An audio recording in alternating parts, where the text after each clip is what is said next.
Hello and welcome to this video on types of operators in Java. In this video, we'll be seeing about the different types of operators, their syntax, and their examples. Operators are symbols that perform operation on values and variables. Operators in Java can be classified into 6 types: arithmetic operator, assignment operator, relational operator, logical operator, unary operator, and bitwise operator. First, we'll see about arithmetic operators. Arithmetic operators are used to perform arithmetic operations on variables and data. So there are basically 5 main operations that can be done in arithmetic operators: addition, subtraction, multiplication, division, and modulus operation. Let us understand them with a simple example. So I'll initialize a variable int a equal to 12 and b equal to 5. So with these two variables, I'll perform the following operations.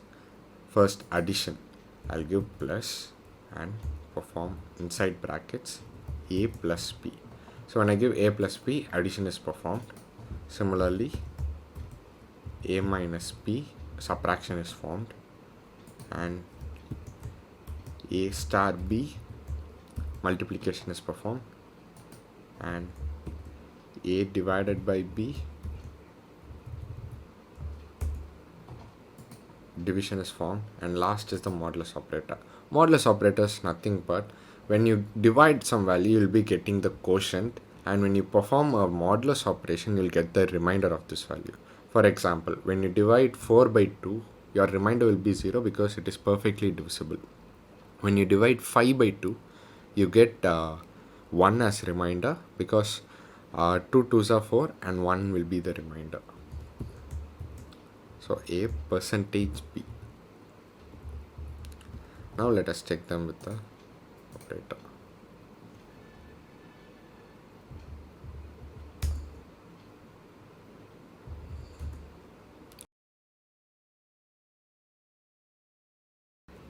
Next we'll be seeing about assignment operator. Assignment operators are used in Java to assign values to variable. So there are multiple operators like equal to, plus equal to, minus equal to, multiplication equal to, division equal to, and modulus equal to. We'll be seeing some of these operations as examples. So let us create a variable a equal to 5 and then initialize another variable var. So I'll be using this var variable to extract value from a. So how do we do that? I simply do that by assigning var equal to a, and to check it at the end of the program, I'll add value a here. Then we have plus equal to. So plus equal to is nothing but I'll have a variable var and I'll equal it to the existing value of var. Along with that, I'll be having the variable a. So this can be written as shortcut as var plus equal to a. So both for the same, but the difference is that you'll have only one var here and you'll be using the plus equal to operator. So let us see if it is working as we thought. Plus var. So we'll be displaying the value of var here. Next we have multiplication equal to. Multiplication equal to works the same. Var star equal to a is nothing but you'll have the existing value of var and multiply it by a, and we can check that if it's working by displaying the value of var. Yes. Let us check if it is working.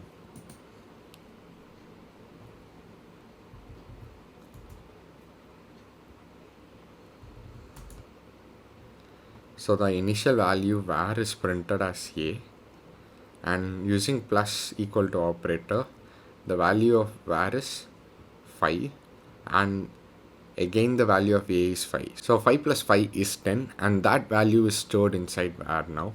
So the second value is 10 at last. Var star equal to a, that is nothing but var equal to var into a.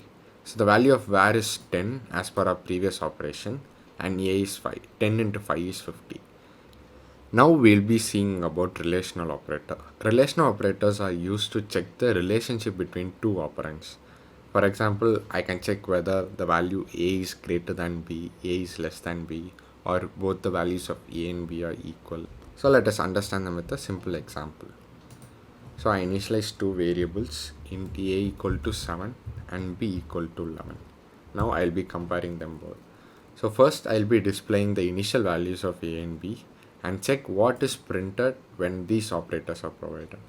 So whenever these operators are used, the return value for these operators will be either true or false.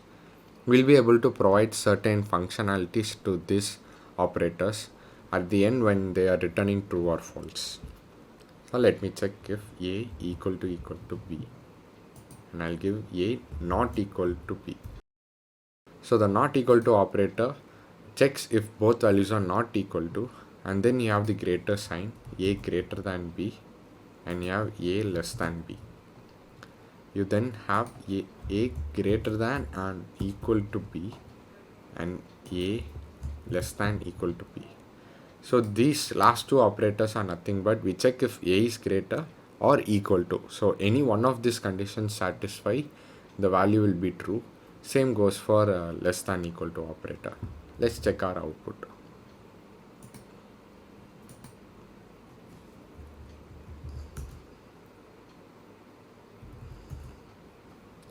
As you can see, the value of a is 7 and b is 11. The first value a equal to b is false. So the value 7 and 11 are not equal to. Then it's true. If 7 is greater than 11, false. If 7 is less than 11, true. If 7 is greater than or equal to 11, false. And 7 is less than or equal to 11, true. So now we'll be looking at logical operators. Logical operators are used to check whether an expression is true or false. They are used in decision making. Previously we saw about relational operators where we compare two values. What if our condition is greater than 1? So there we will be using two symbols, and or. So and refers to if both conditions satisfies, it returns true. If either one of the condition fails or both of the conditions fail, it is going to return false. Coming to or operator, if any one of the condition is true, it will return true, and if only if both of the cases fail, it will return false. Last you have the not operator. Not operator just inverts your final answer. So let us check them in this program. In this program, I have compared if 5 is greater than 3 and 8 is greater than 5. As you can see, both of these conditions are true, so we have produced the result true. And then you have 5 greater than 3 and 8 is less than 5. As you can see, this particular case is false. So the whole result is now false because of the AND operator. Coming to the OR operator. 5 less than 3 is false and 8 greater than 5 is true. So any one of the conditions pass, we are return the value true. 5 greater than 3 is true, so we did not even consider this particular case. So as you can see, if I keep my mouser over there, I could see dead code Java. That means no particular case would ever reach this particular code, and it is not going to be applicable in this program. The last value is 5 less than 3 and 8 less than 5. Both of these conditions are false, so we have returned the value false. At last, coming to the not operator. Not operator just inverts the result that we are getting. 5 equal to 3 is false, and the inverse of false is true. 5 greater than 3 is true, and the inverse of its answer is false. So now let us try to run this program.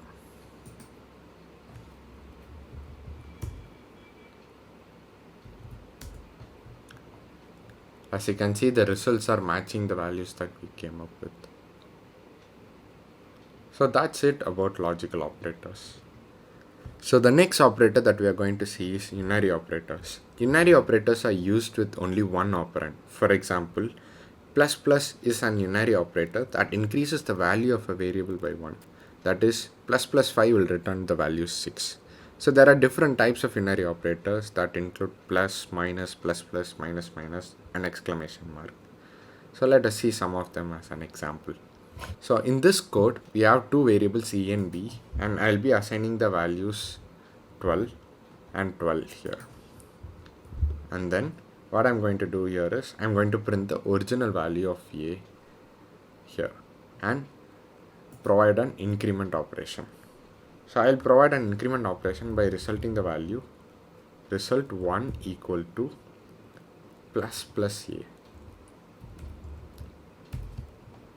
and then I'll be using the next increment value to save my result to equal to b minus minus.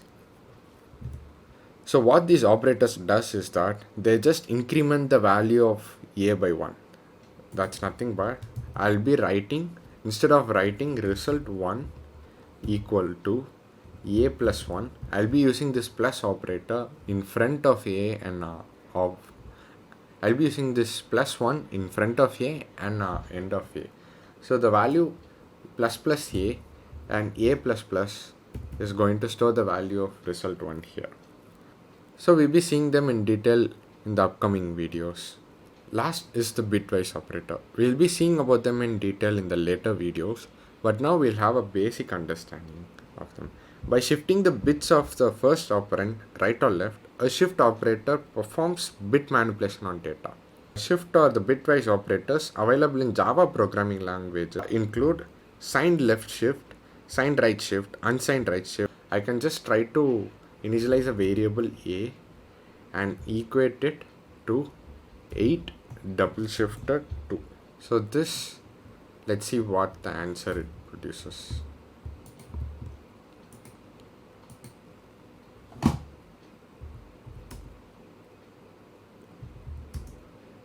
As you can see, it produces the value 2. This is because the value 8 is nothing but 100. So what happens when a shift is happening, the value now is changed to 010 because one of the 0 just leaves it. So the left value is 010.